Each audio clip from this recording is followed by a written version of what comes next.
मालाड झोपू घोटाळा प्रकरणी विश्वास पाटील यांच्या पत्नी चंद्रसेना पाटील यांनी दाखल केलेली याचिका यावरती सुनावणी करण्यास मुंबई हायकोर्टाचं खंडपीठ रणजित पाटील आणि एस गडकरी यांच्या खंडपीठाने सुनावणीस नकार दिलेला आहे।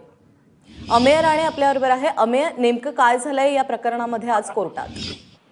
प्राजक्ता, चंद्रसेना पाटील आणि विश्वास पाटील यांनी त्यांच्या विरोधात जो गुन्हा दाखल करण्यात आलेला आहे आर्थिक गैरव्यवहाराचा, त्याच्या विरोधात हायकोर्टात याचिका दाखल केलेली आहे।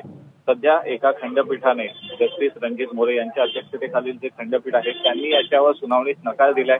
त्यामुळे आता पाटील कुटुंबियांना आपली याचिका दुसऱ्या खंडपीठापुढे मांडावी लागेल। कदाचित दुपारच्या सत्रात ते ही मांडण्याची शक्यता आहे, तेव्हा आज हायकोर्ट यावर काय निर्णय देतं हे पाहावं लागेल।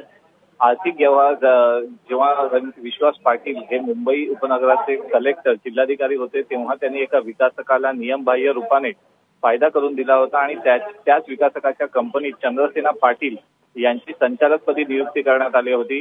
या प्रकरणी मुंबई सत्र न्यायालयानं अँटी करप्शन कोर्टानं त्यांच्या विरोधात FIR आणि गुन्हा दाखल करण्याचे थेट आदेश दिलेले होते। त्यामुळे या प्रकरणाला गंभीर स्वरूप आहे।